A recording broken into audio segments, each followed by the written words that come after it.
A less than ideal holiday weekend forecast, and an ominous hurricane outlook for the Atlantic and Gulf this summer, both in one podcast episode.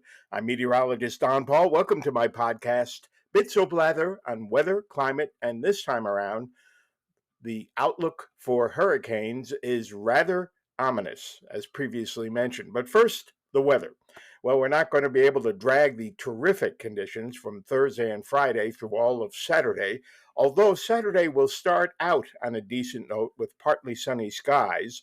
However, an area of low pressure that will be deepening over the western Great Lakes will begin to push its warm front in our direction. And during Saturday, some of the models are leaning toward a noon onset of spotty showers and thunderstorms, although models can't really nail things to the hour like that. A few earlier cells getting into the eastern Great Lakes before noon, not out of the question. On the other hand, they may be delayed a couple of hours in the afternoon. But the Storm Prediction Center also has western New York at a low 5% marginal risk for severe thunderstorms in the afternoon and early evening. The primary threats would be isolated storms with damaging wind gusts and isolated larger hail.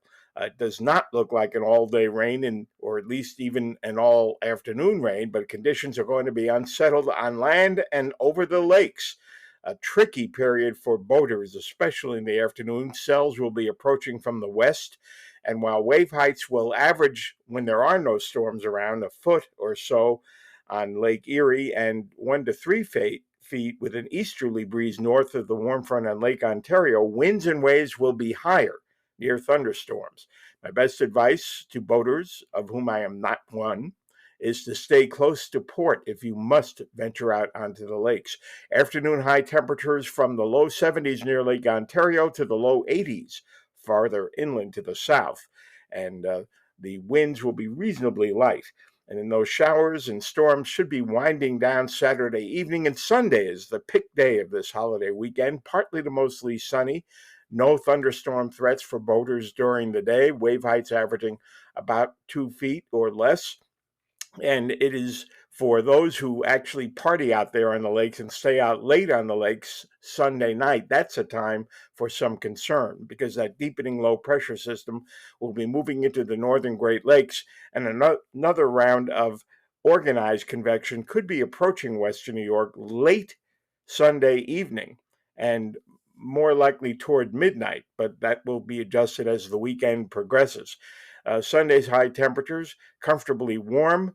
And then as we get into Memorial Day, that's going to be the most unsettled day of all. At this point, the Storm Prediction Center does not have western New York at any severe weather threat, but in my own judgment, this deep low will produce gusty winds, pull up more abundant moisture. The atmosphere is going to really destabilize, and there are going to be several periods, not an all-day steady rain, but several periods of showers and storms on Memorial Day, some of which could be strong to severe. Not a day to go boating. Uh, I don't boat, but I would recommend to boaters, don't do it. Not on Monday. Too tricky. Wave heights will build 3 to 6 feet on Lake Erie and 2 to 5 feet on Lake Ontario, and could get higher during any strong thunderstorms. Just not the day to take that risk. Some lingering showers on a windy and cooler Tuesday, as that storm system's cold front will be east of us with a secondary cold front coming in. Showers will be occasional, temperatures in the mid and upper 60s, but the wind will make it feel cooler. A few leftover showers on a partly sunny and chilly Wednesday, with high temperatures only in the low 60s, recovering to the mid 60s on a dry and sunny Thursday, and we're back to the low 70s by Friday. Looks like temperatures will be running closer to average as we get into the first full week of June. And at this time of the year, average is nice.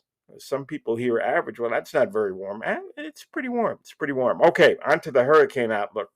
A few weeks ago, Colorado State University, of all places, has a tropical weather research group, and they had put out an ominous hurricane outlook, which was in keeping, although they don't know I'm alive, with my thinking that because of record warmth this early in the Hurricane Basin ocean waters, combined with weakening easterly trade winds and a developing La Nina later in the summer, which cuts down on the wind shear at upper levels, which can disrupt tropical cyclones.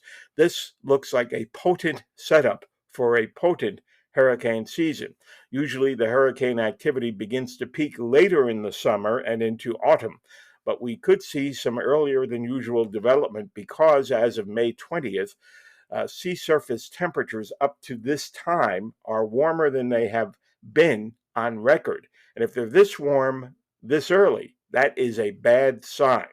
We're also not seeing much Saharan dust coming off the African continent. That can mitigate tropical cyclone development. So that is a negative and more of a positive for more activity. And we've been seeing in the last 7 years more rapid intensification cycles in Atlantic and Gulf hurricanes than had been the case prior to 2017. There appears to be some link to anthropogenic climate change. That means climate change linked with human activity, and more cases of extreme rapid intensification where winds increase in 24 hours by at least 57 miles per hour. So that kind of intensification can produce a devastating storm surge, a devastating wind damage, and afford shoreline residents less warning because it occurs so quickly, this kind of intensification. Models are beginning to do a better job with this rapid and extremely rapid intensification cycle conundrum, but the conditions really seem to be coming together for a very active season. And NOAA has actually come up with numbers which it is predictive. It's not something that is guaranteed, with pretty high confidence that we could set an all-time record for named tropical storms. Now, predicting exactly how many are going to make landfall is tricky business, and where they're going to make landfall before they develop is something with very, very low forecast skill. But because Gulf and tropical Atlantic sea surface temperatures are warmer than they've been on record, 2005 was the all-time record for 28 named tropical storms, and that's the year of deadly Hurricane Katrina. The waters were alarmingly warm in that May prior to all the activity, but they are considerably warmer now than they were in May 2005. So it is an ominous outlook, and we will, of course, in the entire meteorological community, be monitoring this all summer long. But that's the basic picture. And while it doesn't have the direct impact on Western New York, uh, the property insurance industry last year, because of $27 billion plus weather disasters from extreme weather, lost $38 billion. And they have to spread that cost around, not just on impacted areas, but I'm sure you've noticed your property insurance rates have been going up, up, up, along with auto insurance rates. And so, if we do suffer these kinds of meteorological disasters from tropical cyclones, uh, we're all going to be paying continued increased costs in our insurance premiums. So I'll end on that pessimistic note, and I'll keep you updated during the weekend should a greater severe weather threat start to materialize again. Sunday is the best of the 3 days. If you're up early on Saturday before any showers and storms move in, that would be the best time for bike rides and walks. A good start to what becomes an unsettled Saturday afternoon. Thanks for listening. Please share, and I'll talk with you real soon.